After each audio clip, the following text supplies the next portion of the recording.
And we're back to IGN Live at E3. Coming next, we're going to dive right into the heart of darkness.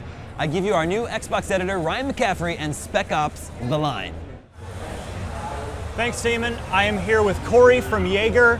I'm very curious to know about German beers. You're based in Berlin, Germany, but I'm even more curious to hear about Spec Ops: The Line. There's a lot of third-person shooters out there, but yours has at least one thing that nobody else has, and that's sand. That's true.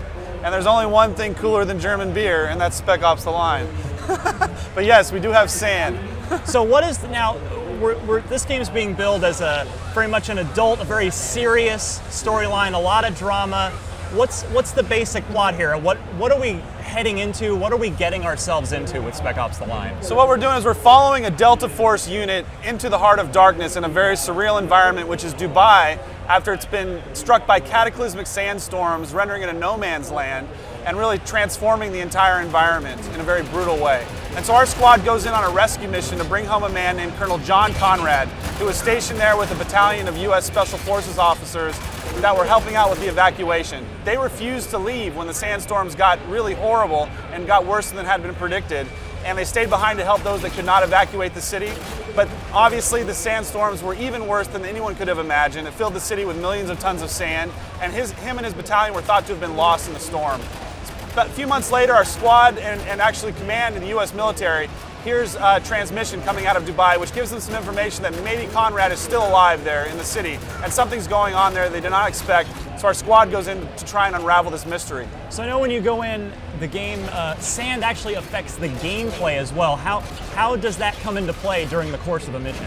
So really, we wanted to make sure that our setting was not just a backdrop for this game, but was really interactive, that you really, felt that you had your feet on the ground in Dubai in this very surreal environment.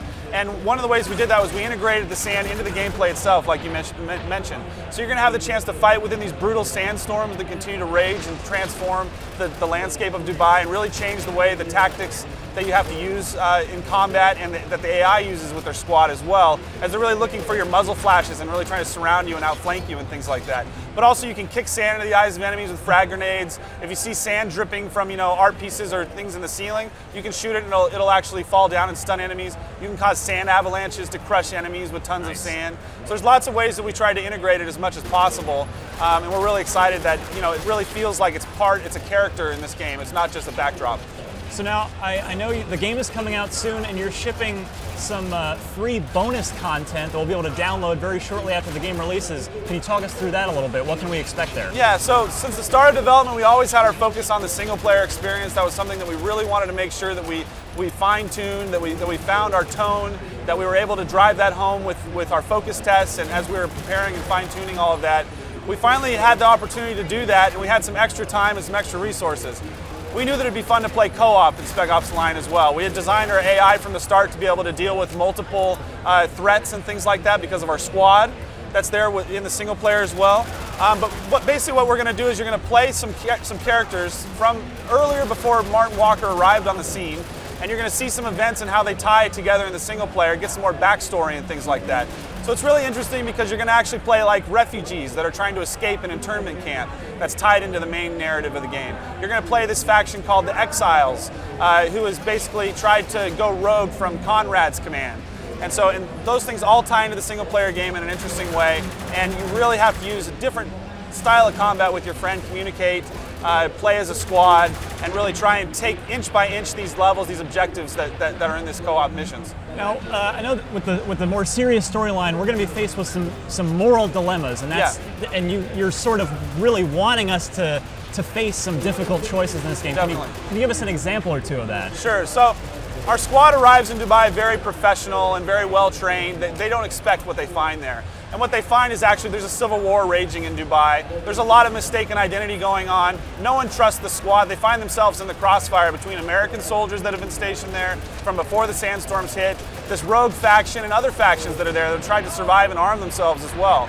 So the squad finds themselves in a number of really precarious situations, one of which they find two men strung up from a billboard actually in the middle of Sheikh Zayed Road, which is a road in Dubai. The squad is forced to make a decision to kill one of these men. The man on the left had stolen water, which is a capital offense in Dubai with the resource issues that are there. The man on the right was sent to apprehend him and was a soldier and ended up killing the man's entire family in the process.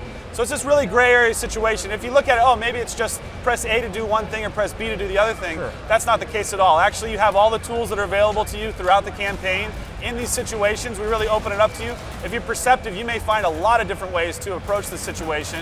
And it's really interesting the way that the game plays out and the squad's evolution that takes place because of these really horrific events that are going on.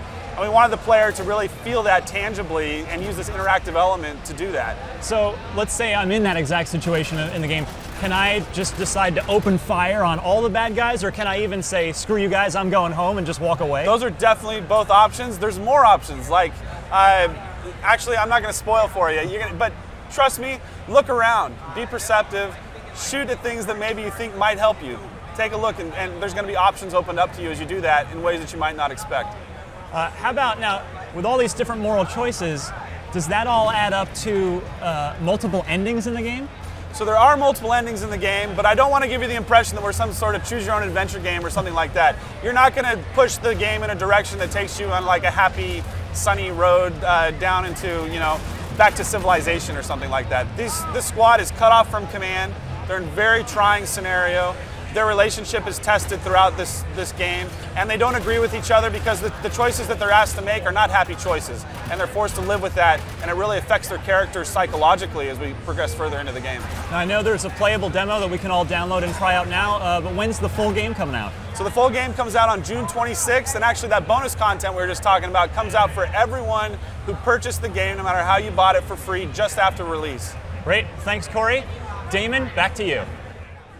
Thanks, guys. My lovely audience, don't forget to subscribe to our YouTube channel, youtube.com/IGN, for even more videos. Our goal this year is to put you into a video coma. Up next, we're going to take a trip to war-torn Cybertron. Transformers: The Fall of Cybertron is next.